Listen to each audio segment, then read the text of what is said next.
I'm Eric Loy, and welcome to Eric Loy Interviews.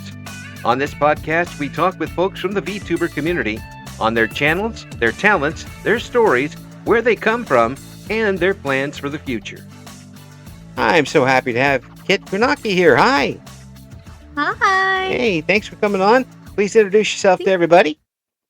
Oh, yes. Thank you so much for having me. My name is Kit Funaki. I am a kitsune crafting VTuber. I do some traveling, crafting, and lots of fun shenanigans. Another person far more talented than I. Oh. My version of crafting is trying to get the headset to work. That's as close as I get. Maybe folding a piece of paper or crunching it up as I throw it away. That's as close as I get. But thank you for coming on. So how long have you been content creating on the internet?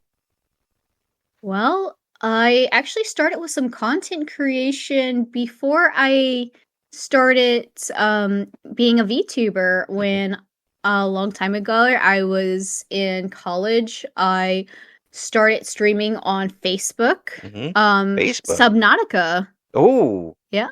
Oh, boy. Yeah. I think you're the first person who said, of all these interviews, who said that they streamed on Facebook. Yeah, I was before I got into Twitch or YouTube streaming. I think it was actually before some of these things. This was back in like 2015, 16. Yeah, that would be about right. And we did mainly Subnautica and PUBG at the time. And it was something that I did on and off for a little bit. It wasn't something super serious, but it was something that I had fun with. And I just kind of did it on there for friends to watch. And then I stopped doing it for a while because I had to finish college, moving, adult life things that happen. And then I'd say back in 2021 is when I came back to streaming and became a VTuber. So you got on there a little while and interacted and were they live streams or were they? Because I don't remember how they worked back then on Facebook. Yeah, they were live streams. You could sit there and stream just like you would on you know how Twitter does streaming now? Right. It was just like that. Yeah. And you would just bring up the game, be like, "Hi, this is Kit. We're playing Subnautica today." Yeah. And then we would just dive right into the game. It was pretty easy, accessible. You were able to just get right into it. I used Streamlabs at the time before I switched to OBS. Right. So, very, very basic setup, very basic headset and mic, one that has a little bit of the crunch to it. Oh, yes. Yeah. Little crunchy mic. Yeah, there's the bane of the radio existence is when the mic gets crunchy and you can't do anything about it. Oh, yes. It's the only mic we brought. Oh, great. It's what we got. Yeah, we'll use it. I like how you said we were diving into Subnautica. That was really good. I caught that. I have a thing with words. I have a fun thing with words for sure. So when you got into the VTuber side of things, what was the draw to do that instead of doing a live cam or the way you were doing it before? Well, it was, we were right into the pandemic at that time. And, we were at home a lot, not going out seeing people. And I actually have a sibling. At the time, she goes by Ida Hengis now. She's had a rebranding in the past, but Ida is actually my IRL sibling. Oh. And she and I talk, and she was actually a VTuber and still is a VTuber. And she told me about VTubing. And she was like, it'd be so cool if you, did it and stuff. Yeah. And I started watching, other folks streaming. I started getting ideas about what Kit Funaki would be, because Kit Funaki actually is my very first RPG game was Ragnarok Online. Okay. And I started playing that when I was 10 or 12 years old. Yeah. And played it for the longest time. And Ida helped me come up with Kit Funaki as the name. Yeah. And I've just kept that name ever since. So when I decided to VTube, it's like, well, what would Kit Funaki look like? And well, Kit is short for Kitsune Right. or baby fox Right. because she also had a Fox VTuber model at the time, like in the past. Mm-hmm. So, like, sister foxes. Mm-hmm. And so I was like the little fox, and she was like the big fox. Yes. And then Funaki, I don't know the full connotations. I don't remember because it was so long ago. But I just when some people say Funaki, they say Funakai or they'll say funky. But the word fun just really, really throws itself out there. So I was like, well, I think Kit Funaki would be a very fun, poppy, bubbly, and as a kitsune, full of shenanigans. Oh yeah, absolutely. So I reached out to different artists and I got the original design, got the original 2D model and everything. The fun fact, though, most recent model is the closest to what Kit Funaki's hair color is supposed to be. Ah, yeah, She's gone through, this is her third model update, and yeah. I'm still yet to get the idea color for the character just because of my color combinations. Like, it started off as like a reddish pink color, Yeah. and then it became more of a pink color, and now it's more of an orange. It was supposed to be like a crimson red, but just because of all the different bouncy colors, it just kind of washes everything else out. So we just work with the different colors at the different stages, Yeah. and it being Kit Funaki is just a very fun experience for me. Kit Funky. Oh yeah, Kit Funky, because we can get funky in here, That's right? That's right. I can just hear somebody saying that and just I can almost hear you cringe. No, not close. We enjoy the cringe. We enjoy some of the dark humor in life. We again, we're all about the shenanigans. So we got the bubbly side. Mm-hmm. We've got the more deeper humor side. We've got the sexy talk side where we just get to be a little bit silly with it. Mm-hmm. Yeah. Because there's different redeems that we do that have different like voices and stuff that people get a kick out of, and Yeah. it's never like truly sexual or anything like that. It's just one of those like reaction noises that people just make a face about, Right. and it just makes me giggle. Well, I mean that's a great way to build up and keep a certain boundary is to show people just what kind of you allow in, and then have that point where like, okay, well, we're playing, that's it. Yep, it's pure play because as Kit Funaki, I am what is considered a demisexual, which it's on the gray scale of asexuality, which means I do not see attraction in people without a connection to them. So no matter how attractive somebody looks, no matter how much I talk to someone, I cannot have a relation on a deeper level like that. Right. Without that connection. So for me, when I get to play these little different parts, it's purely platonic. Yeah, absolutely. I'm still learning about the flag. So everybody just let the old man cook a little bit. I'm trying to learn. I don't understand the prefix demi in this case. Okay. But that's because I'm thinking of math.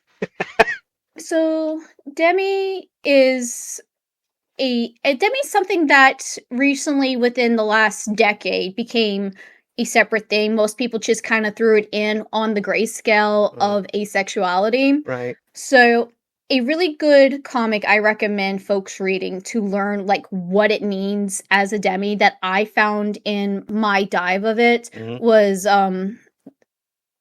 Confessions of a Demisexual. It's an online comic. I think you could find it pretty much anywhere if you just look it up. And it goes into the explanation of the umbrella that it falls in. Right. Really great explanation, but the short version is essentially the gender identity is that, for instance, if I wanted to have a one-night stand that wouldn't be something on the table for me. Hmm. I would have to have a connection with somebody before attraction built Right, up. right, right, right.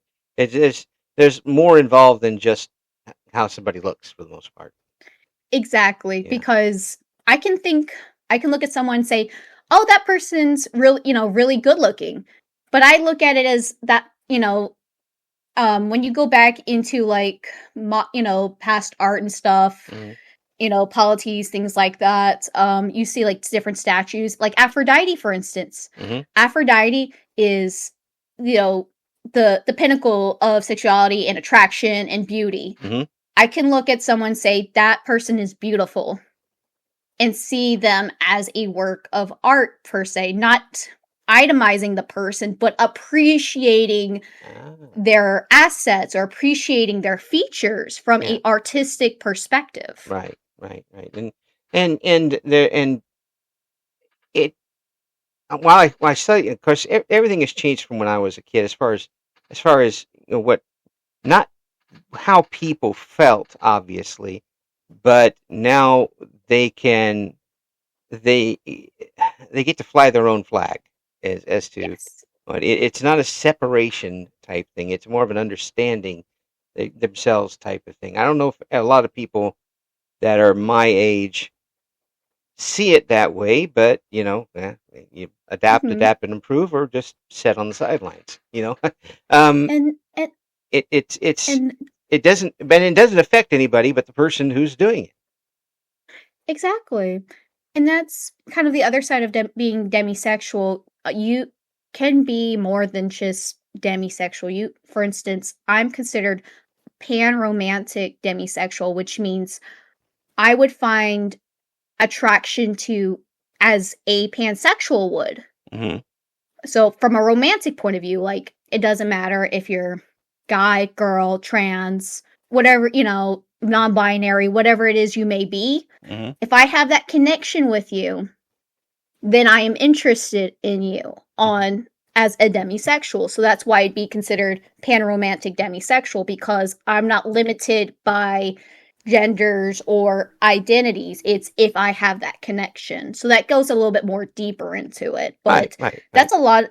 That's a lot with different people's backgrounds, genders, identities, and everything too. Hmm. You're not limited to just being one thing either. No, no, no, and some people are on the outside looking in. It says, well, for you look at and it's you want people to not have to pigeonhole themselves, and Hmm. I'm like, that's not exactly what's happening here. It may look at it on the outside, but on the other side, it's more of I imagine a freeing type of thing now that you know, and you don't have It, just it where is. where do I fit in society? Now you know, now you're free.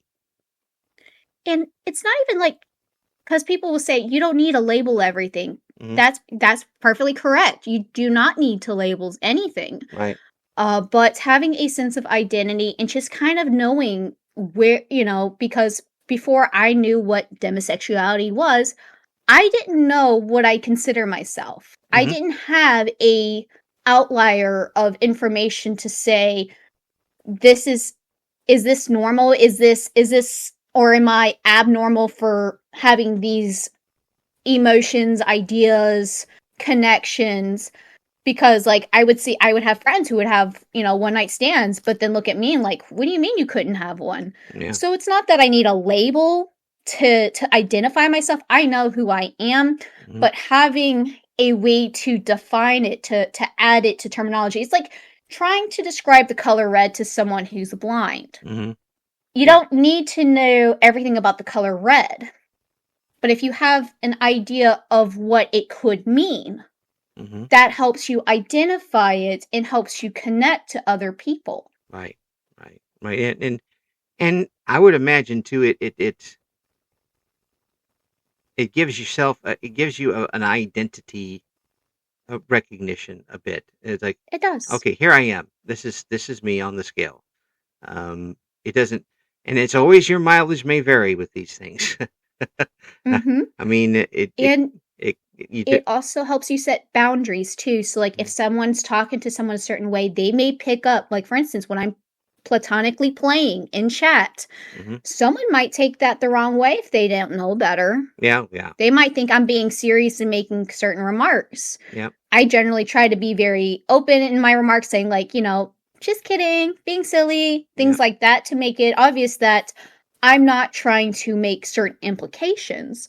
So when you're able to define your background in that sense, people are like, okay, you are being platonic. You're just being playful. You're just being, full of shenanigans. You're just playing to different Right. levels. And that's like why my channel's 18 plus as well, not only because viewers, but also interactions in my communities and stuff. I do prioritize people's safety and comfortability. And Mhm. if I say something that makes someone uncomfortable, I never want to do that. So I'm completely open with, hey, if I say something, let me know. If it Oh yeah. makes you uncomfortable, I will change how I speak. But generally, I will always speak to everyone with a sense of respect. But I do have community members who have been with me for years now. So when they talk a certain way, they know exactly what I'm doing, while some of the newer folks look in and are like, Huh? huh? But Yeah. it's like, oh, no, no, no. Trust me, we go back. We Yes. go back. No worries.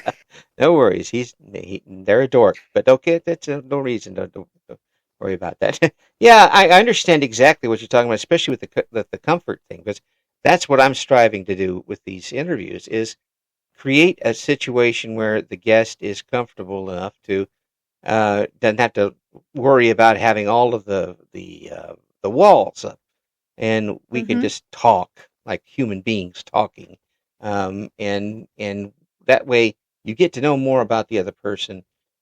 They're willing to share a little more when they're comfortable, and they're not going to have to worry about uh, me saying, "Oh, what about this time? You this, that, and that." I hate that.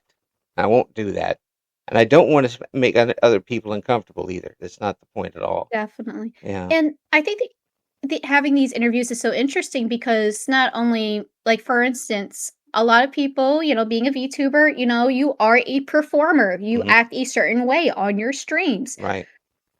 Behind the camera, you do have someone who has, their own lives that they go through and just move through. And then you have that in between person who's like right now, for instance, I say I'd be a bit of an in between because Kit Funaki is a combination of an IRL Kit, but also Kit Funaki, the VTuber. Right. So like right now, I'm not performing, Mm. but at the same time, I'm not just being Kit the IRL. Right. I'm being Kit in my comfortable form where I feel like talking about whatever we talk about. Yeah. Yeah. Yeah. And with this format and this ability to get on and perform, with a lack of a better term, but you get to present yourself the way you want to present yourself. Yep. You could be, um, a demisexual and present yourself as something else. I would imagine to be really tough to do. I wouldn't want to do it myself and do something like that. But I mean, you are setting you set the pace as to what people yes. will see of you.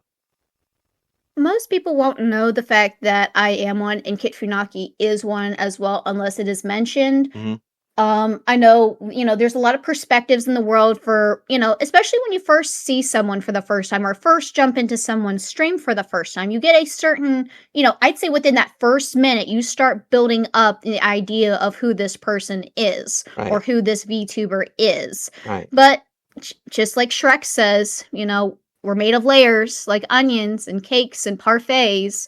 There's a lot of different layers to every individual person. So you're going to find the funny side, you're going to find the serious side, you're going to Yeah. find the different parts where you're like you're going to have your great days and then you're going to have your streaming days where you feel like you're performing under average, Yeah. but Yeah. And everyone has those days. everybody, and that's an equalization factor.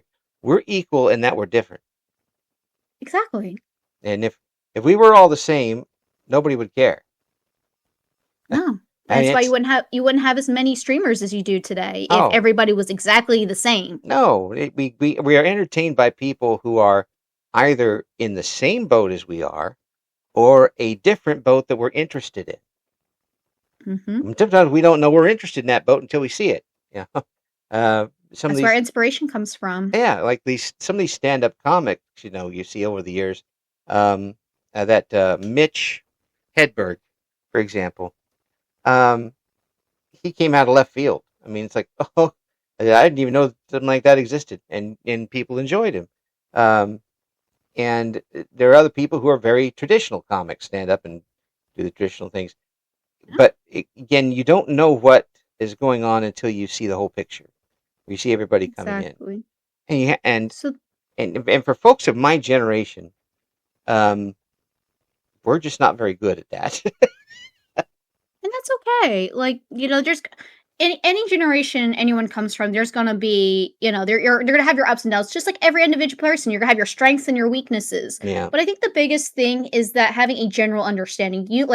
For instance, you might have a certain belief system. I might have a certain belief system. Does that mean I need to do exactly what you do? No. Do I no, respect your belief system? Yes. yeah, Do I personally invoke those certain beliefs in my personal life?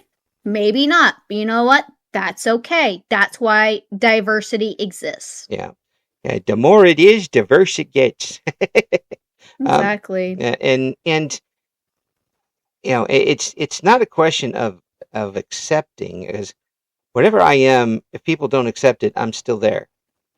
Yeah. So I don't have to agree with everything another person says in order to get along with them. And Mhm. there's a lot of people who spend their time looking for a reason to not like somebody. Well, there's a perfect saying for this that I firmly believe in, especially in my day to day. Every person has a book Mm, that's written about them, yeah. in their interactions. In one person's book, you're an angel. You're a godsend. You're the best person out there. In somebody else's book, you're the devil. You're the epitome, the worst person in the world. You're going to have people who like you. You're going to have people who don't like you. You cannot control this. You cannot control perspective in that sense. However, what you can control is what you put your energy into. Mm, yeah, And I absolutely. find that the most peaceful thing in life, to stay away from situations that may be drama, situations that may put you in awkward predicaments, things that will engage and cause emotional distress. If you remove yourself from those situations, you will live a very much more happier life, less stressful life, and you'll be happier with yourself overall. Yeah, yeah, yeah. And I have a thing where I get into the Superman complex, where I have to settle everything. I want to fix And it, fix and it, fix that's it. okay.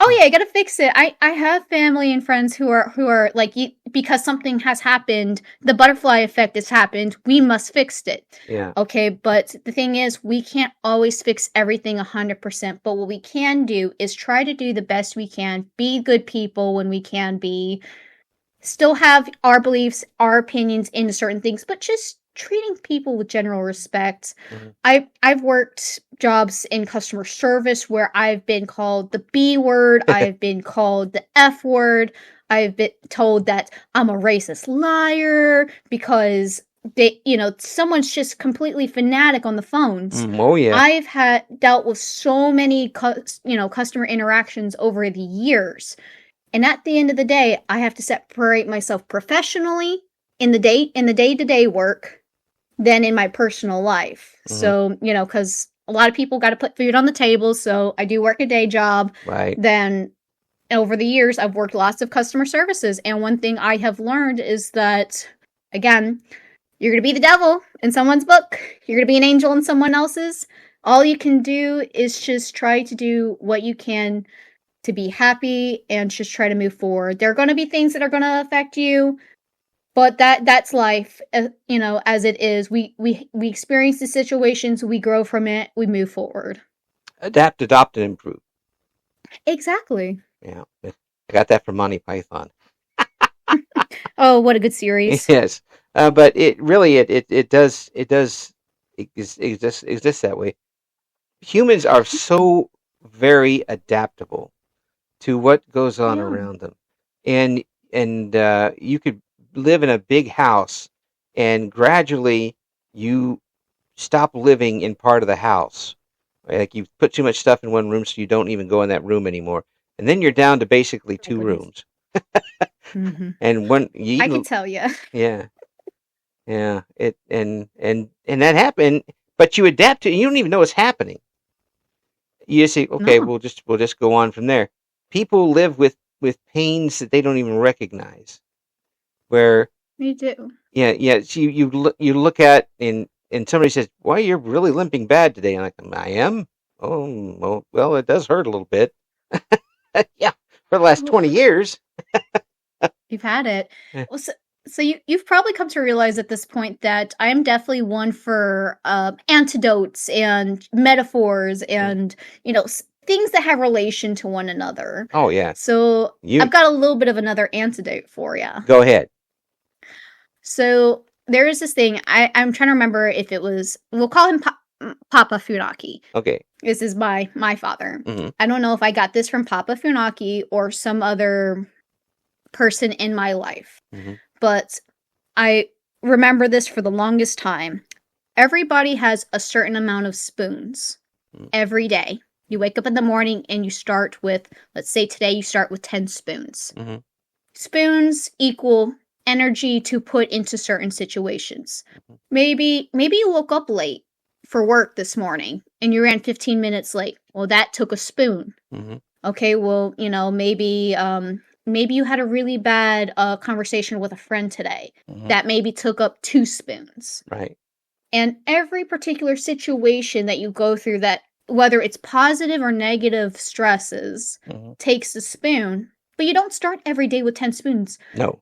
Tomorrow, you might start with 4 spoons. And the Yes. first thing that happens in the day takes 3 spoons. And by the time you're at 1, 2 o'clock in the afternoon, you're all out of spoons. You're all out of energy to give to everybody else. Right.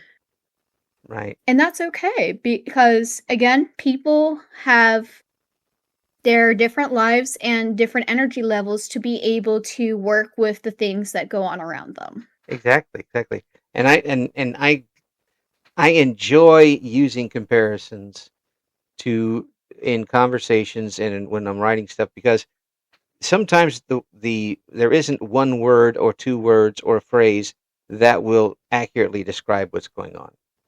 Hmm. And if you compare it to something else and do a good comparison, I mean compare a frog to an oyster or something like that. I mean, but you make a good comparison and then people understand. Oh, okay, it's kind of like that in a way, and it's the better descriptive you are of what you're trying to get across, the more the other people will see in their mind. And have a better understanding. And that's part of being a crafter in the artistic world. But I also have a bachelor's in human services and counseling. Mm. So through that degree, through the work I have done in the past, working with people with autism, with working with people in counseling, Hmm. I've learned how to talk to people, but also try to change how I say and what I say Hmm. so someone can understand it, because people are different learners. You've got your auditory learners, you've got your writing learners, you've got your kinesthetic, which is more physical Hmm. learners. You've got all these different people who learn things different way. What you might say to one person may make perfect sense, but someone else may not even be able to grasp the concept. So being able to talk to people, you have to be fluid in that talk with them so that what you're saying makes that connection with them sometimes. and and you don't talk down to them while doing it. No, Yeah, never. you have to Um, maintain the dignity of the conversation because there are some folks who just don't have the education and don't have don't know what's going on, and mhm. if you come out to the okay, Mr. Smith, we'll go real um you're probably gonna get punched.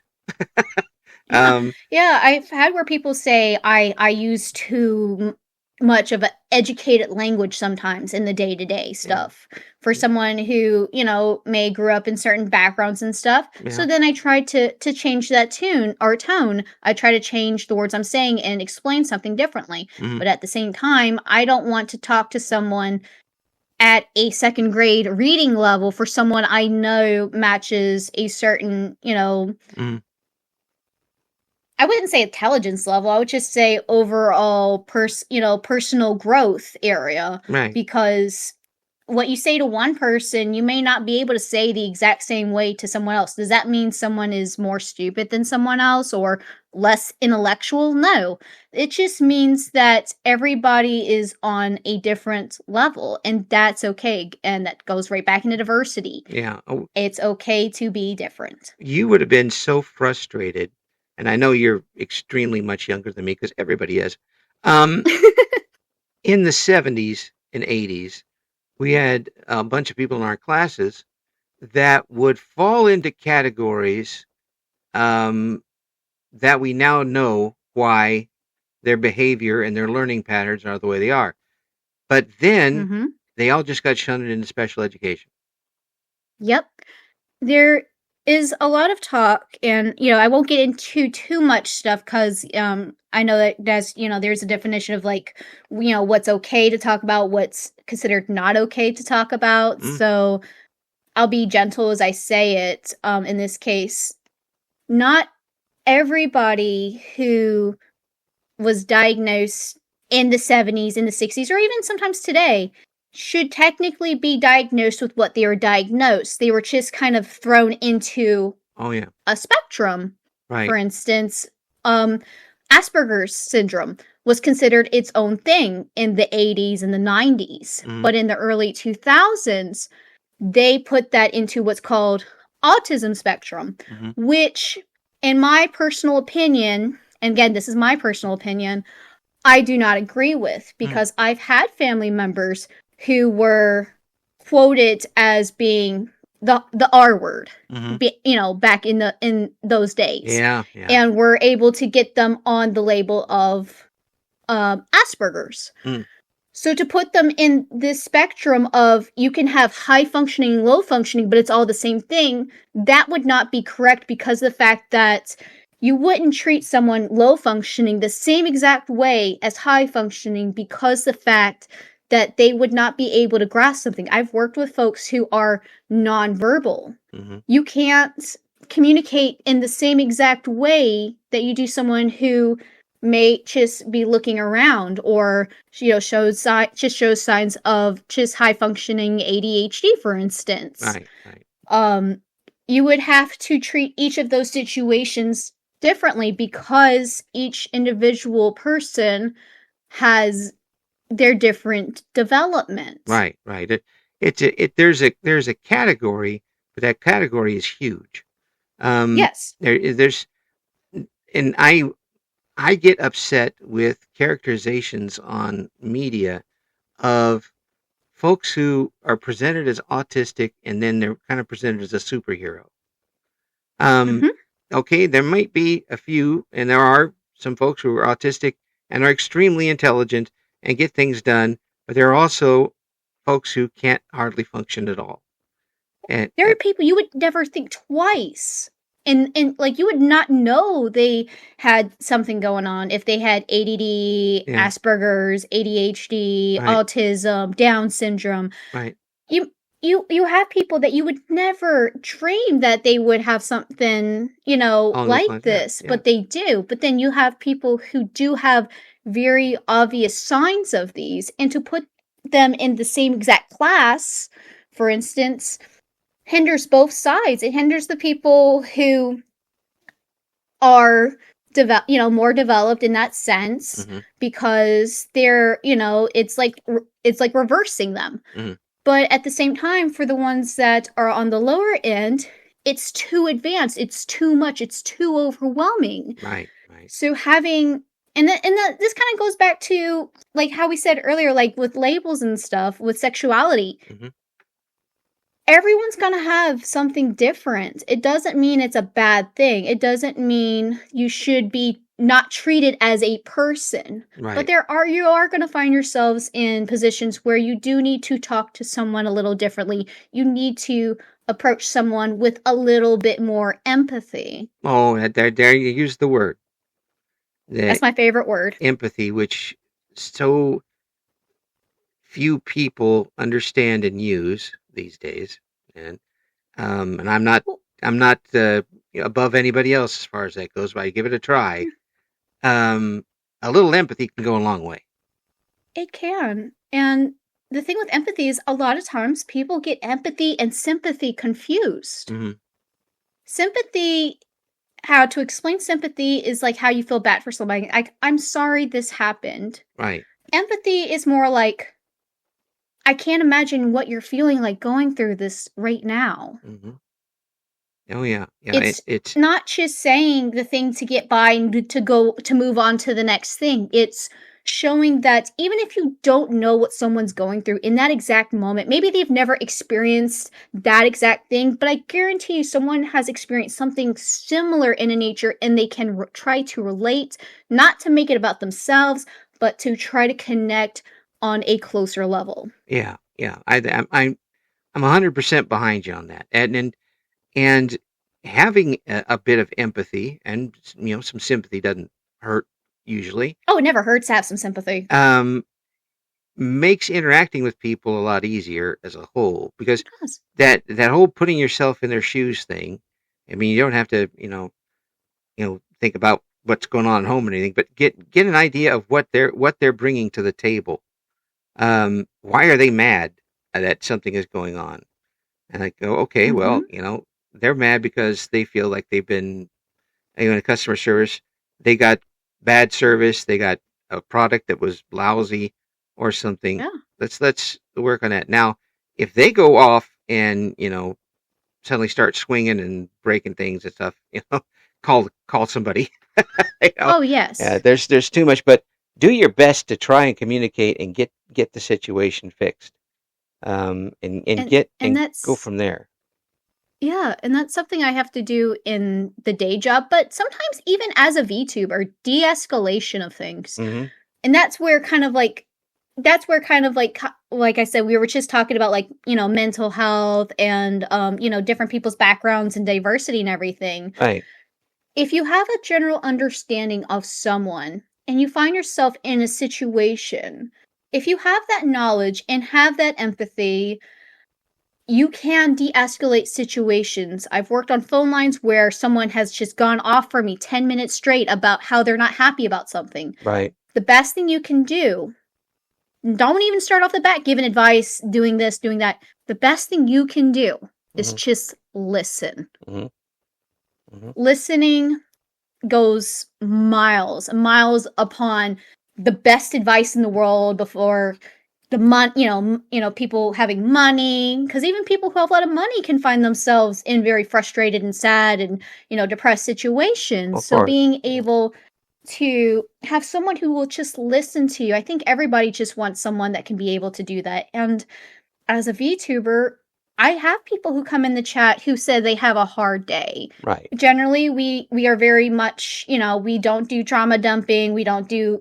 say things that makes people uncomfortable, like talking about certain situations. But someone might come in my chat and say, Kit, I'm happy you're streaming today. I've had a really hard day and I need some good laughs. Yeah.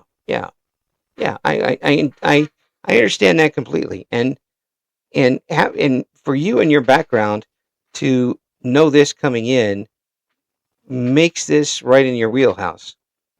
Oh, definitely. Yeah, I mean, it's just, I'm not going to mock you and say, oh, you should be able to do this real easily, because there's going to be, again, your mileage may vary day to day and hour to hour. But you're going to have an almost automatic kick in of empathy / sympathy for people who are coming in, but you also know not to allow it to get to be a trauma dump. No, that's correct. Because there's other people there too. Exactly. And there may be people in chat who are having even a more hard, like maybe you just had a difficult moment and you start going about it. Well, maybe that might be a trigger for somebody else in chat. Mm-hmm. We don't think about these things when we talk, because we see the VTuber, we talk to as a 101. Right. But we have to remember there are 5, 10, 20, 50 people, depending on, your viewer levels, that are in chat, and maybe they had a death in the family. Maybe maybe you're complaining about your mom did this and da da da da, but that person's mom, unfortunately just passed away, and they wish they could have that moment again, even if Oh it was yeah, just arguing. You absolutely. never truly know what's going on in everybody's background. So it's important to be empathetic, but it's also important to be strict when you need to be. Hmm. There's a nickname we have in my Discord. It's called Mama Kit. When Mama Kit puts her foot down, that means y'all better listen up, because, again, I'm all about the fun. I'm all about the love, the empathy, the shenanigans. But if you start breaking my rules, I start having to put my foot down. And it's not because I want to. I don't like playing the bad cop, Hmm. but I have to play that role for the overall mental safety of my community. That's why the rules exist. My Discord's called the Force of Kaede. And like most Discords, there are general rules. It's not because we want to be fun suckers. It's because when we establish these areas of gathering, we need to make sure they're in a controlled environment. Yeah. And by the way, you're the first person in all of these interviews to use the word "fun suckers." I think that's a. I'm going to steal that, and I'm going to use it for the rest of my life. Thank you very much. Oh, feel free to. I've got lots of words. For instance, one of my dogs I call a sasshole, which means sassy asshole. Yes. So I call her a sasshole. Yeah. Yeah. So I've got lots of worms. Feel free to use them. I'm not selling them, so feel free to use anything that I say to your delight. Well, you've got. Not only do you have this background that you're bringing to the table with this, but you have an obvious, really good sense of humor, a personality that matches Yeah. with it, and an intelligence that allows you to be flexible and adroit when it comes to the folks who call, and that kind of sets up Irium to a T, doesn't it? I would say so, because with Irium, for folks who don't know what Irium is a mobile app for VTubers to stream on. Mm-hmm. Kind of like YouTube and Twitch and Kick. However, the biggest difference is that there's no screen, so we can't share screen reactions. We can't share playing video games. Mm-hmm. It's literally a 101 between you and the VTuber. So, as someone with my background in working with people, but also in the realm of crafting, Mm-hmm. which you can't physically see on Irium, I have to get creative with my content, because on Irium I am featured as a traveling crafter VTuber, because I have traveling gear where I always carry my crafting stuff with me. Yep. But I do lots of crafting because I actually own a craft shop. Yep. So for Irium, it gives a new perspective in how to bring content to the table. I do a lot of things that, some other Irium VTubers may do, like we do karaoke sometimes, we read some stories, Mm-hmm. but then I try to bring perspectives to the everyday in Kit Funaki's life. For instance, one of my most well-known streams on Irium has to be Kit's craft room cleanup. We talked about rooms full of stuff earlier. Yeah. My craft room is the bane of my existence. It's my inspiration for everything, but it's my bane of existence because I have so many crafting materials all over the place. Yes. So to kind of help me be motivated into this daily chore that I have, but also still be able to provide content, I do these streams called the Craft Room Cleanup, where I am literally going through the room streaming while I'm cleaning up the crafting materials. And you come up with content and you get something done at the same time. It's two birds with one stone. Like, Yeah. I'll do cooking. Like I do meal prep, and so I'm cooking food while I'm streaming. I ask folks like, "Hey, what's your favorite meal prep item?" Because maybe that'll give me ideas for new meal preps. Or I'll talk about the things I've cooked, and that'll give someone else maybe. I'm from the East Coast, so Yeah. East Coast, West Coast, Midwest and everything. We all have different things we cook because of our different backgrounds. Right. Right. we have this family recipe. It's called baked macaroni and cheese. Someone would Ooh, just think it's regular mac and cheese. However, it's like baked mac and cheese and goulash had a baby. ooh. Yes. Once, And, someone might ask me, like, well, how do you make that? I'm like, well, this is how you do it. Or someone might tell me something from, the West Coast. And I've never heard of that before, or I've never had that before. Like earlier this year, I had bao buns for the first time, and I'm absolutely in love. yes. Oh, I'm sorry. I'm still recovering from what you said earlier about goulash. Yeah, I haven't Oh, had yes, that in a long time. Uh, y y it's fantastic. So just not to give away all the secrets, but mm, essentially you use macaroni noodles, cheese sauce, diced tomatoes, some seasonings, Italian sauce, sweet Italian sausage I prefer, mhm, and you cook everything separately for the most part, and then you put it in a big old, Eddie Crocker style dish and throw it in the oven. mm. And then it congeals. You use sharp cheddar and blocks of it, so you get like little puffs of cheese Oh, in between every bite. It's really good, but the best thing about baked macaroni cheese is when you make it for to feed like 10 people so that you have it throughout the week. yes. It's great when it first comes out the oven, but it gets better after refrigeration because it congeals itself. Oh, yeah, yeah, yeah. I could It's eat that. So I fantastic. wouldn't have to really heat it up. I could eat that cold, and I would. Oh yeah, Yeah, you that's. definitely could. I mean, I was a bachelor for 43 years, so I could eat just about anything cold if I really wanted to. Shoot. Yeah. If you ever have leftover spaghetti, just Oh, take a little yeah. bit of butter, put it in your frying pan, and then put the leftover spaghetti in it. Bam, you got pan fried spaghetti. Yeah. Well, here's what I do with my leftover spaghetti: chicken Hmm. nuggets. Nuggets. Chicken nuggets. I stick them in the. I put them in the air fryer, of course. Chicken nuggets in the spaghetti. Put them together. Stick them in the microwave to warm up a little bit with maybe a little extra sauce if I have it. Parmesan on the top. There you go. See, I've never thought about putting chicken nuggets in spaghetti, and like those are like my two favorite things. Yeah. See, it's a low rent chicken parm is what it is. I'll take it. See, Yeah. right now we're having connection and we're Yeah. talking about food and I'm learning about something new and you're probably learning some stuff, from me too. Oh So yeah. I'm learning. I'm really things like this is hungry. fantastic. I gotta tell you. I wanted to talk about your craft stuff too. But Yes. we're like out of time. No worries. Yeah, but I'm tell folks now, we're going to have all of the links in the description. Check out what Kit's crafts are too, and when we start up the seconds that with the 2 series again this next year, you got to come back, please, because Oh, we I'd love we to. hadn't even got started yet. This is going way too well No, to just. this is. I think you're just scraping the top of a delicious dessert that you are just getting excited about. Oh, you made me so hungry. I'm gonna have to go and I'm gonna go do my.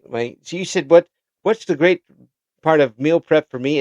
And the thing for me in meal prep is a microwave. That's what my meal prep is. Mm-hmm. Put it in there Definitely. and when it's done, um, Kit, Yep. you just have the right makeup for this stuff, and I think that it's gonna go continue to do well for you. Um, I appreciate it. and And I'll be I know it's go ahead. Oh, I know we're wrapping up, so I just want to say one last little thing. This is something I say on my channel that, and again, with if we get to a part 2 eventually, you guys will learn more about this, but there's a motto that I use in my craft shop, but I also use on my streams. It's never lose your fire and stay inspired. I like that. I like that very much. And I tell you what, I'm going to show up on some of your streams and ask for your goulash, your baked. Oh, I want feel some. free to come on by. Thank you so much for coming on, Kit. It's an absolute pleasure. Thank you. Thank you for listening to Eric Loy Interviews. Join us again next time when we talk to another member of the always interesting VTuber community.